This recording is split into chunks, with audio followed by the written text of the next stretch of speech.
Darko Rajakovic was interviewed where he discussed the potential breakout players for the Toronto Raptors for this upcoming season and his differences as a coach with Nick Nurse. So we'll discuss that, including some updates as MLSE is giving some major renovations to MLSE or to the Scotiabank Arena, and there were some thoughts, some speculation that Toronto could end up landing a WNBA team. So we'll talk about that, including the real reason why Fred VanVleet ended up going to the Houston Rockets, aside from the massive contract that they offered up. So lots of stuff to break down. Without further ado, let's jump to the first topic of discussion. The first thing we're taking a look at is the Raptors coach revealing some potential breakout players for the Toronto Raptors. And Darko Rajakovic coming into a new system, right? This offseason, we didn't acquire any superstars via trade, even amongst all the Damian Lillard hype, but developing internally was something the Raptors were really strong at, during the 2010s, especially under the Dwayne Casey era, at the beginning part of the Nick Nurse era. But, the last few seasons haven't really been able to mold those stars. That Masai Ujiri's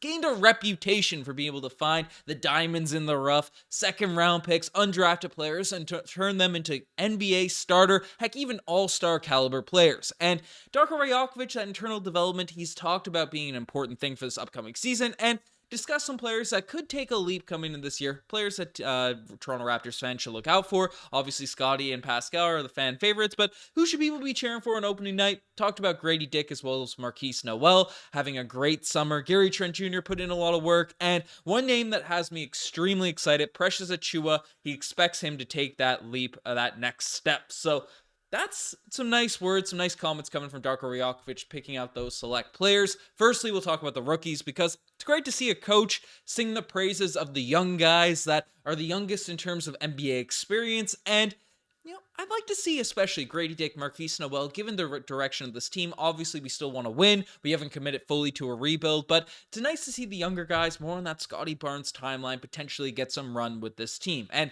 we expect Grady Dick, given his role, given the need for shooting on the Toronto Raptors team, to get some run. But Marquise Noel being a two-way guy, a guy that looks crazy talented, dominating NCAA, all that type of stuff. Obviously, the height is a question mark when he comes up to the big leagues, but the fact that Darko's already singing his praises come the summer, coming into it, has me more and more encouraged that the eye test we see with Marquise Noel in terms of being a guy that is a legit NBA player, right, is going to come to full fruition. So that's good. Also, Gary Trent Jr. is a player that him and Darko Rajakovic seem to have a much tighter relationship than Gary had with Nick Nurse.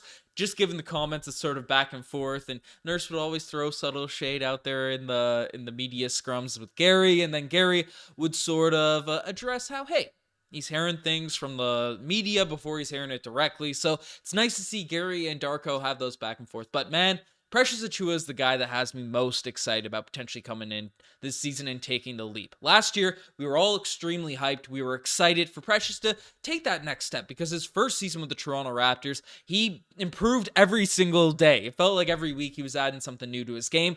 But last season, started off slow, no doubts about it, but then dealt with a serious injury that kept him out for a couple months there at the start of the season. He just really couldn't find his footing throughout the year. It wasn't bad by any means, but didn't take that leap we were hoping from his first year with the Toronto Raptors to his second. So now, with a full offseason, with a full new coaching staff, hopefully more opportunities to sort of be let loose, let unleashed. And I guess Nurse also let Precious Achiuwa sort of run game a lot of green lights. But basically, the fact that Darko Rajakovic expects him to take that next step is a really fun thing to see, and hopefully it comes into fruition. So let me know what you guys think about those potential breakout players for the Toronto Raptors. Next thing we're taking a look at is Darko speaks on Nick Nurse and his differences as a coach, philosophy and all those types of things. And Darko had some interesting comments. Basically, people always talk about, but in courtside tantrum, yes. So this is a wrong order in terms of images, but basically he says he's not about yelling. I don't believe in that kind of leadership, but what I am big on is accountability. I don't like lateness or selfishness.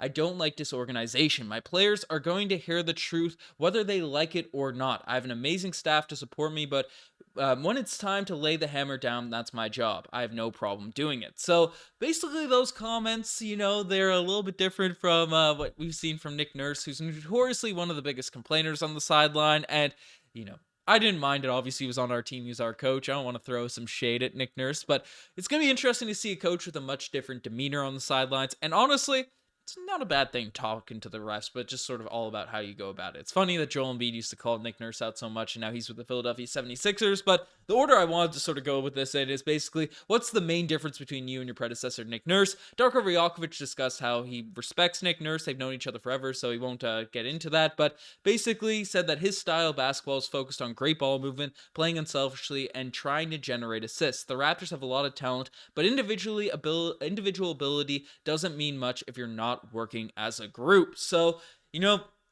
basically, not a direct comparison to Nick Nurse, because I think Nurse said a lot of things about getting the ball swinging a lot. Nick Nurse is an amazing head coach, regardless of what you want to say about him and how he dealt with the Toronto Raptors, especially the last season. He had 4 tremendous years for this Raptors squad, and if the last one was a bit of a dud, he ended up getting fired because of it.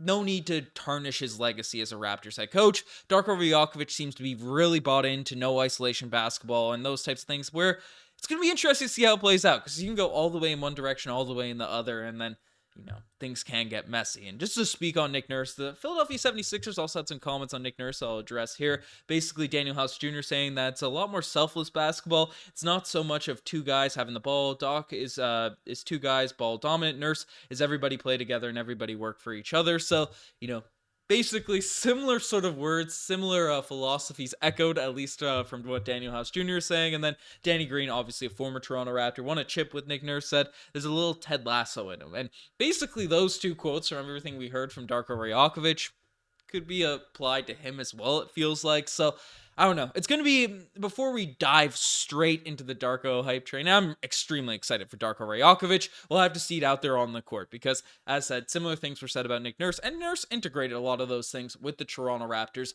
during his tenure there. Obviously, it depended on the rosters and all that type of stuff, and the last season wasn't that great, but hopefully a new voice in Darko Rajakovic will get the vibes back in order. But that remains to be seen. But let me know what you guys think about those comments and the comparisons with Nick Nurse there.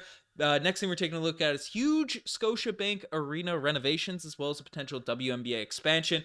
Now, this stuff is pretty interesting. Now, I saw this going around a lot over the past day or so about the Raptors or MLSE potentially buying into a WNBA expansion franchise, Toronto getting involved, and basically news has come out that MLSE is pulled out of WNBA expansion bidding and leaves hopes of a Toronto franchise in doubt. So basically, reports went on to say that Toronto would be an amazing home for a WNBA team. The preseason game there made it clear the city would want it to happen. The issue is that lies in the venue. The league wants a promise that games will be held at Scotiabank Arena, but MLSE is hesitant to give up all those nights of concerts, etc. And this is just kind of how it goes with the business of owning a sports team, owning an arena, and all that type of stuff in a location like where Scotiabank Arena is, right in the center of downtown Toronto. I mean, it's you're getting a lot of money from those concerts and things like that, so I'm sure Bell and Rogers want to stack their cash and make sure that they don't lose out on revenue by bringing in a different team, even if more nights they're booked, all that type of stuff. I don't know half of the business that goes into owning a stadium or anything along those lines, but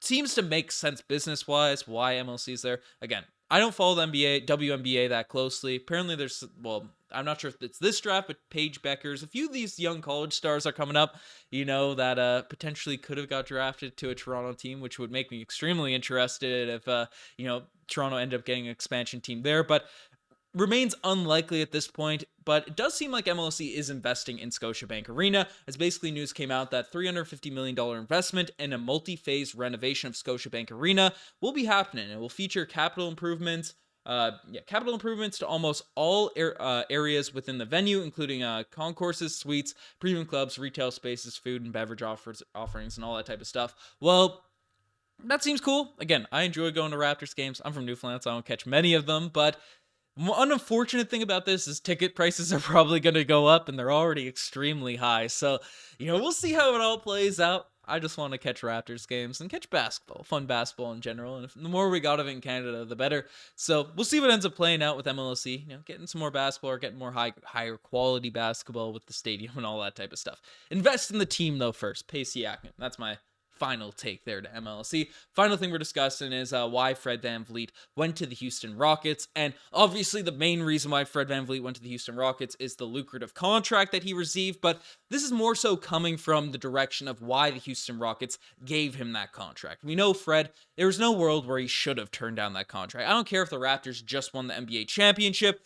I don't care if he was having the best time of his life in Toronto. If you're getting paid $43 million per season from Houston, you got to accept that deal, no matter what the relationship was. And I guess the relationship was fine with Fred VanVleet, but things weren't all, 100% there with the Toronto Raptors. I digress. The Houston Rockets see the main reason why they gave the money that was rumored throughout all last year to be going to James Harden, to Fred VanVleet. Ime Udoka basically addressed it, saying that he explained that Fred is just a better fit with the Houston Rockets. The quote ended up going on to say that, no disrespect to James Harden. They coached, Ime Udoka coached him with the Brooklyn Nets. Thought he's a great player, great facilitator and stuff. Just viewed Fred VanVleet as a better fit with that Houston Rockets team. So pretty interesting stuff there. Again, James Harden, league MVP, multi-time All-Star, obviously has his own headaches that the league is dealing with now at this point. Probably would have needed a longer-term deal. So Fred VanVleet, even though it's a lot of money up front, it's only a couple seasons guaranteed. So